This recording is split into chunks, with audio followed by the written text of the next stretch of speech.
Mon Seigneur et mon Dieu, je crois fermement que tu es ici, que tu me vois, que tu m'entends. Je t'adore avec profonde révérence. Je te demande le pardon de mes péchés et la grâce de faire avec profit ce moment de prière. Ma Mère Immaculée, Saint Joseph, mon Père et Seigneur, mon ange gardien, intercédez pour moi. Mets en moi, Seigneur, un cœur pur. Je crois, Seigneur Jésus, que je viens de découvrir une nouvelle science, la clashométrie. Comme souvent les termes scientifiques, c'est un terme un peu barbare, mais c'est ce qui mesure les clashs.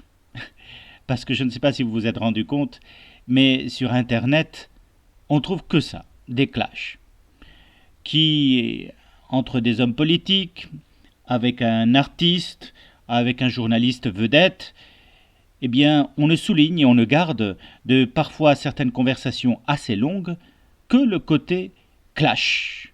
Le moment où d'un coup, paf, l'esprit de l'autre domine son adversaire et va le mettre, eh bien, comme certains chats, les souris qu'ils attrapent, va le mettre dans un coin et là jouer avec la force de la rhétorique. Souvent, le public suit ces clashs, à tel point que certains sont des grands clasheurs et sont connus pour être des bons rhéteurs qui font beaucoup d'audimat à la télévision. Ma foi, ce n'est pas nouveau. Au XIXe, Schopenhauer a écrit un petit traité pour avoir toujours raison.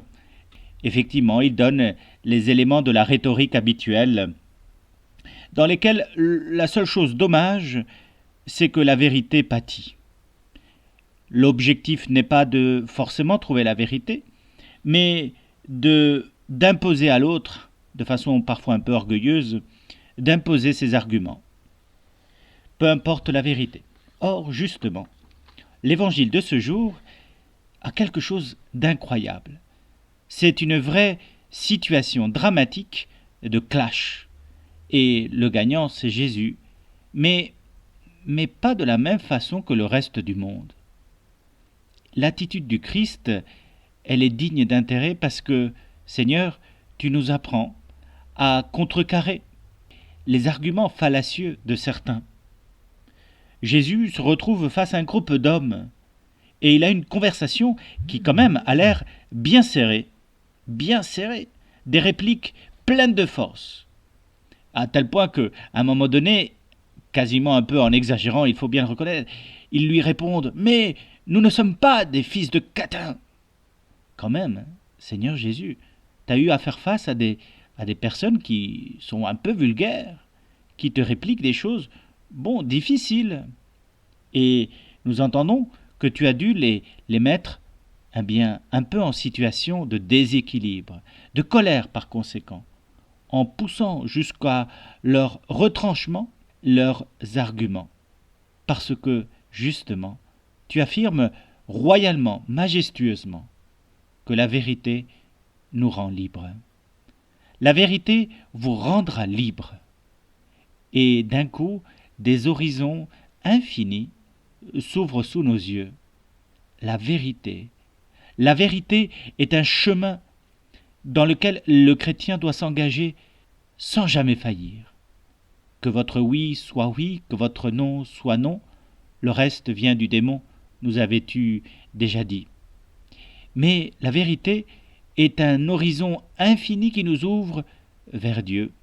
Et c'est pourquoi l'Église a toujours servi la vérité, a toujours promu la vérité, avec les universités bien sûr, mais aussi avec tous ces échanges internationaux dans lesquels les grandes envergures intellectuelles du monde se retrouvent pour parler, comme par exemple dans l'Académie des sciences, dans l'Académie pontificale des sciences.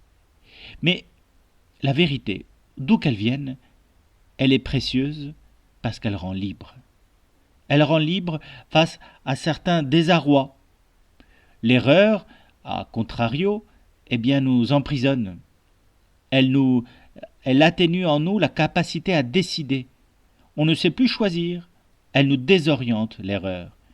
À droite, à gauche, je ne sais pas. Quel est l'objectif ? La vérité rend libre. Et c'est pourquoi le Christ avance des arguments devant ses contradicteurs, en leur donnant à comprendre que l'attitude qu'il vient inaugurer vis-à-vis du Père, ce n'est pas celle du respect scrupuleux de certaines lois, mais celle du Fils, qui vit libre sous le regard du Père. Et il donne cet exemple de la maison dans laquelle deux personnes vivent, mais vivent différemment. Si vous êtes esclave ou si vous êtes fils du maître, vous vivrez différemment. Je viens de voir d'ailleurs le film Les 10 commandements avec Charlton Heston et les petits du catéchisme, et il y a une phrase terrifiante qui est dite par un esclave juif. Il dit « C'est un malheur immense pour nous, esclaves, d'avoir des femmes belles, parce que nos maîtres les désirent et nous les déshonorent. » Et c'est justement ce qui se passe, et pourquoi Josué va être arrêté, et ensuite Moïse cherchera à le délivrer. Mais je ne vous raconte pas la suite, parce que je pense que vous connaissez déjà l'histoire. Être esclave ou être le fils du maître. Voilà comment le Seigneur nous présente la situation. Comment est-ce que, Seigneur Jésus, tu veux que nous habitions ce monde?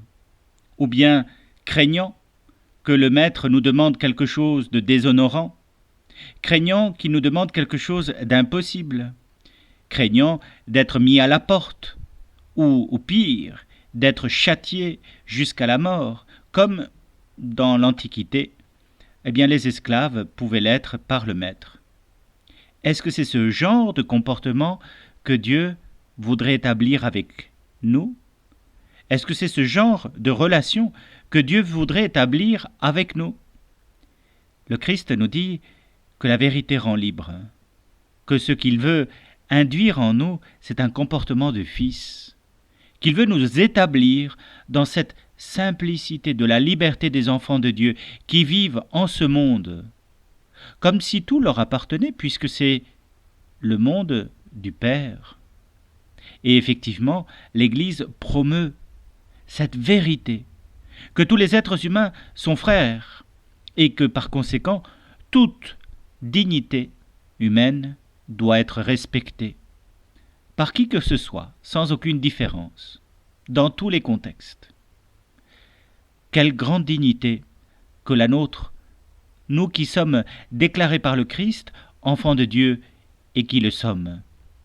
Mais encore faut-il, en vérité, le devenir, et pour ça, agir, pour que nos actes soient en cohérence avec les paroles du Christ, et vivre ainsi éclairés par sa présence, éclairés par ses commandements, en cherchant à aimer chaque jour davantage.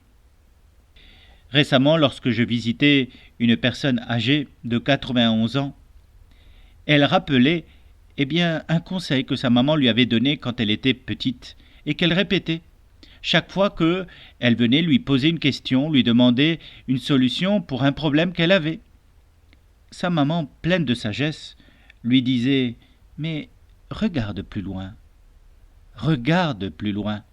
c'est-à-dire ouvre ton esprit à une réalité plus lointaine, à une réalité plus profonde, à lever le regard du problème pour voir l'ensemble des éléments, pour voir le paysage. Parfois, c'est ce que nous devons faire, regarder plus loin, parce que la vérité libère, parce que la perspective que le Christ nous ouvre à travers le mystère pascal est infini et équilibre les décisions que nous avons à prendre dans le magma, parfois violent, effectivement, de l'histoire humaine. Regarde plus loin. Oui, établissons notre vie dans la vérité que le Christ nous donne. Nous sommes enfants de Dieu, comportons-nous comme tels. N'ayons pas peur. Nous sommes chez nous, là où le Seigneur nous a mis, là où la providence nous mène, parce que, sur cette terre, nous avons à œuvrer pour révéler son saint nom, pour révéler la grande gloire de Dieu. Il est notre Père et nous sommes ses enfants.